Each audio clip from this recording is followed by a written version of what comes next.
আপনারা শেখ সাদি রাহিমাহুল্লাহ নাম শুনে থাকবেন। বালাগাল উলা বিকামালিহি কাশাফাদ দুজা বিজামালিহি, এই কবিতা লিখে উনি বিখ্যাত হয়েছিলেন। উনি পার্সিয়ান পয়েট, ইরানি একজন কবি। তো উনার একবার আর্থিক সমস্যা যাচ্ছিল, দৈন্যতা যাচ্ছিল, টাকা পয়সা ছিল না, ফলে ওনার পায়ে দেওয়ার মতো জুতা ছিল না। তো খুব আফসোস করতেছে, হায় রে, আমি এত বড় কবি, আমার পায়ে দেওয়ার মতো জুতা নাই। আফসোস করে ঘর থেকে বের হলেন, দেখলেন এক ভিক্ষুক ভিক্ষা করছে, ওর পাই নাই। কি নাই? আর কবি সাহেবের কি নাই? ওনার জুতা নাই, এজন্য দুঃখ। বের হয়ে দেখে সাইল ভিক্ষুক, ওর পা নাই। এবার উনি সেজদায় পড়ে আল্লাহর ডেকে বলে, আল্লাহ শুকর আলহামদুলিল্লাহ, অনেক ভালো আছি। শুকর আলহামদুলিল্লাহ, বেশ ভালো আছি, অনেক সুখে আছি। এজন্য সুখ হচ্ছে আলহামদুলিল্লাহর ভিতরে। সুখ আছে কিসের ভিতরে?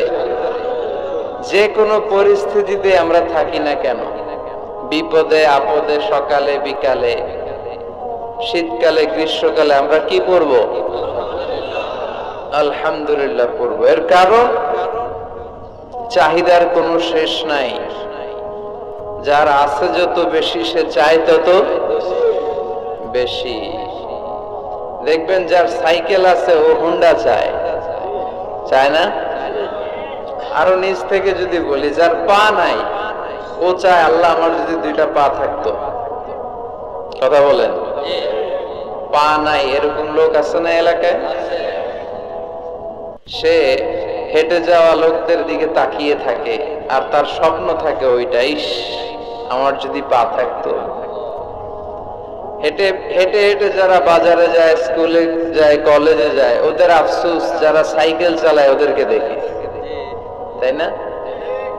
সাইকেল থাকলে খুব ভালো হইতো, সাইকেল চড়ে চড়ে বাজারে যেতে পারতাম। সাইকেল ওয়ালারও আফসোস আছে, সে আফসোস করে হুন্ডা ওয়ালাদের দেখে, মনে মনে ভাবে যদি ভো ভো থাকতো, হ্যাঁ, একেবারে যেতে পারতাম। হুন্ডা ওয়ালাদের আফসোস হচ্ছে প্রাইভেট কার ওয়ালাদের দেখে, ইস আমার যদি একটা কার থাকতো। যার কার আছে ও আফসোস করে, ইস আমার যদি একটা প্লেন থাকতো। যার প্লেন আছে ও বলে, ইস আমার যদি একটা কপ্টার থাকতো, if I had a copter, আমার যদি একটা হেলিকপ্টার থাকতো, উড়াল মারতাম। কথা বলে। তাহলে এই চাহিদার, ডিমান্ডের, হিউম্যান ডিমান্ডস এর কোন শেষ আছে? যে এলাকার ছোট্ট মেম্বার, ওই মেম্বার ভাই চায় কি করে চেয়ারম্যান হওয়া যায়। কথা বলেন।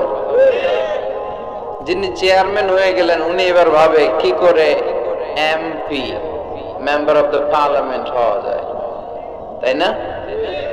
আচ্ছা, এমপি যিনি হয়ে গেলেন, উনি আরেকটু উপরে যেতে চায়, ভাবে যদি একটু একটু যদি যাইতে পারি, একটা মন্ত্রণালয় যদি পাইতাম, হ্যাঁ, মিনিস্ট্রি যদি একটা পেতাম, কতই না ভালো হতো।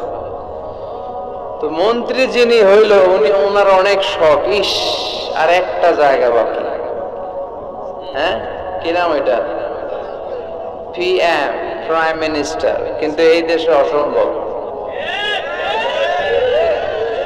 কথা বলেন।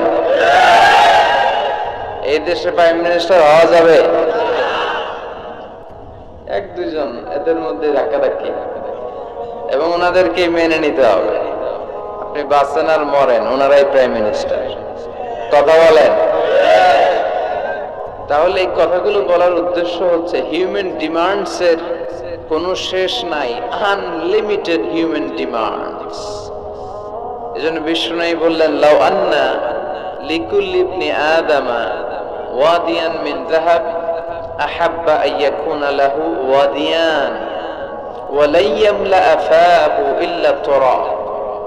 আল্লাহ বলেন, এই বনি আদমের প্রত্যেককে যদি একটা করে স্বর্ণের পাহাড়ের মালিক বানিয়ে দেয়া হয়। কিসের পাহাড় দেখছেন জীবনে? আচ্ছা, স্বর্ণের পাহাড়ের যদি মালিক বানিয়ে দেয়া হয়, আহাব্বা আইয়াকুনা লাহু ওয়াদিয়ান, একটা করে স্বর্ণের পাহাড়ের মালিক বানিয়ে দিলেও সে চাইবে কিভাবে আরো একটা স্বর্ণের পাহাড়ের মালিক হওয়া যায়। আচ্ছা, একটু বুঝে শুনে উত্তর করবেন। একটা স্বর্ণের পাহাড়ের মালিক যদি আমি হই, শুধু আমি কেন, আমার 14 পুরুষ এটারে বিক্রি করে খেলেও কি শেষ করতে পারবো? তো আমার আরেকটা লাগবে কেন? আরেকটা দিয়ে আমি কি করব? স্বভাব। বিষ্ণু বললেন, সবশেষে হাদিসের শেষাংশে বললেন, ওয়ালাইয়ামলা আফাহু ইল্লা তুরাব, কবরের মাটি ছাড়া কোনো কিছুই মানুষের এই জিহ্বাটারে থামাতে পারবে না। চিৎকার করে বলেন ঠিক কি না? এজন্য যার আছে বেশি ও চায় বেশি, এই ডিমান্ডটারে একটু কমাতে হবে, আল্লাহর কাছে শুকরিয়া করতে হবে। অর্থের প্রয়োজন আছে, কিন্তু এটার হৃদয়ে স্থান দেয়া যাবে না। এটা হাতে আসবে আবার চলে যাবে, ঠিক কি না? হৃদয়ে স্থান থাকবে কার? যাদের হৃদয়ে আছে আল্লাহর ভয়, তারা কবু পথ ভুলে যায় না। আল্লাহর প্রেম ছাড়া এই দুনিয়া কারো কাছে কোনো কিছু চায় না, ঠিক কি না?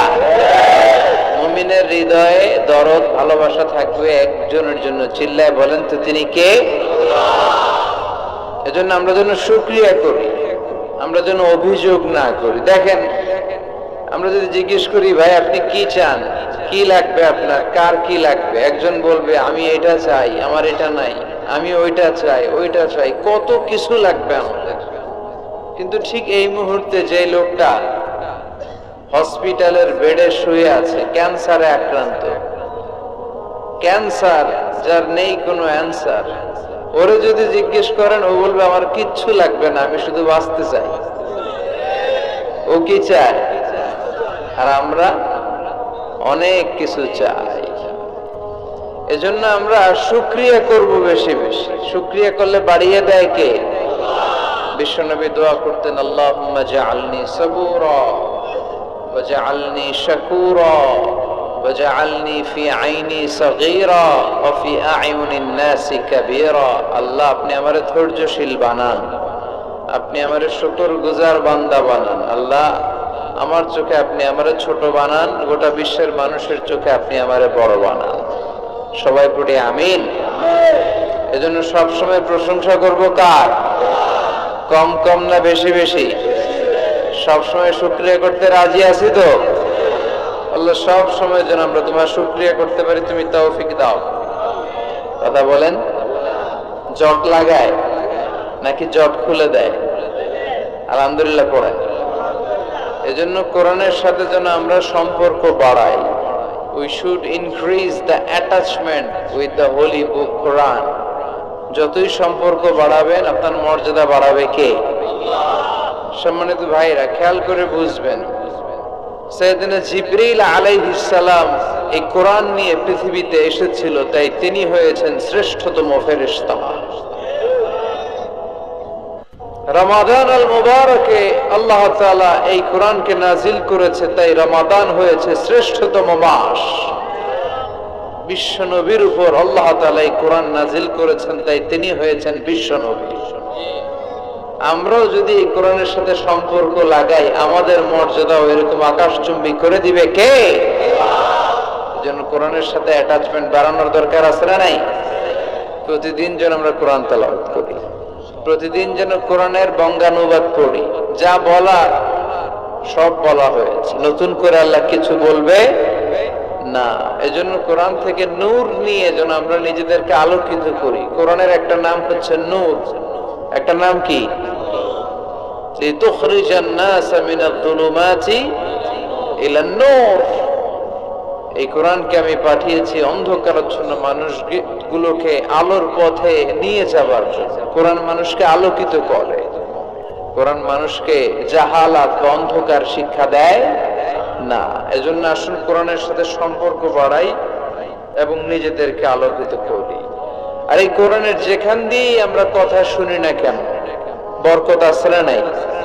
লা তুহসা আজাইবুহু ওয়ালা তাবলা গরাইবুহু ফিহি মাসাবিহুল হুদা ওয়া মানারুল হিকমা। কোরআনের আশ্চর্যান্বিতার কোনো শেষ নাই, কোনো শেষ নাই, যতই পড়বেন ততই আশ্চর্য হবেন। সুবহানাল্লাহ পড়বেন না? ওয়ালা তাবলা গারাইবুহু, এটা কখনো পুরাতন হবে না, জীর্ণ শীর্ণ হবে না। সূরা ফাতিহা যারা আমরা পড়েছি লক্ষ লক্ষ বার, যাদের বয়স 50 কিংবা 60, কত লক্ষ বার সূরা ফাতিহা পড়েছে, কোনো হিসাব আছে? তারপরেও কোনোদিন কি মনে হয়েছে যে সূরা ফাতিহাটা পুরান পুরান লাগে?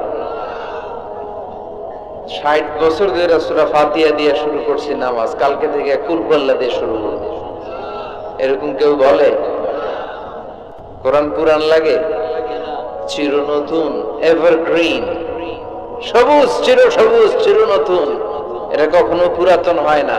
ফিহি মাসাবিহুল হুদা, কোরআনে আছে হেদায়েতের মশাল, ওয়া মানারুল হিকমা, আর কোরআন হচ্ছে বিজ্ঞানের সুউচ্চ মিনার। কোরআনের ভিতরে বিজ্ঞানের তথ্যপত্র আছে না নাই? আপনি কোরআনে বর্ণিত cosmic symbols, natural phenomena, scientific indications গুলো যদি পড়েন আপনি অবাক হবেন, কপাল ঘষে ঘষে আল্লাহর সিজদা দিবেন, ঠিক কি না? এজন্য আসুন কোরআনের সাথে সম্পর্ক বাড়াই, প্রতিদিন কোরআন পড়ব, ধীরস্থির ভাবে পড়ব। ওয়ারাতিলিল কুরআনা তারতিলা। আনাস রাদিয়াল্লাহু তাআলা আনহুকে জিজ্ঞেস করা হলো, আনাস, আল্লাহ রাসূলের কাইফা কানা কিরাআতু রাসূলিল্লাহ, আল্লাহ রাসূলের কিরাত কেমন ছিল? তিনি বললেন, কানাত মাদ্দান, আল্লাহ রাসূল সাল্লাল্লাহু আলাইহি ওয়াসাল্লাম টেনে টেনে তেলাওয়াত করতেন, টেনে টেনে তেলাওয়াত করতেন। এই যে একটু আগে তেলাওয়াত হচ্ছিল সূরাতুল মুলকের, কত সুন্দর টেনে টেনে সে পড়েছে, এইভাবে বিষ্ণু সাল্লাল্লাহু আলাইহি ওয়াসাল্লাম টেনে টেনে পড়তেন। উম্মে সালামা রাদিয়াল্লাহু তাআলা আনহাকে জিজ্ঞেস করা হলো, কাইফা কানাত কিরাআতু রাসূলিল্লাহ ইয়া উম্মুনা, ইয়া উম্মানা, আমাদের মাতা, আমাদের প্রিয় নবীর তেলাওয়াত কেমন ছিল? উম্মে সালামা বললেন, কানা রাসূলুল্লাহ ইউকাত্তিউ বাইনা কিরাআতিহি আয়াতান আয়া, আল্লাহ রাসূল সাল্লাল্লাহু আলাইহি ওয়াসাল্লাম এক আয়াত এক আয়াত করে থেমে থেমে কোরআন তেলাওয়াত করতেন। পড়েন সুবহানাল্লাহ।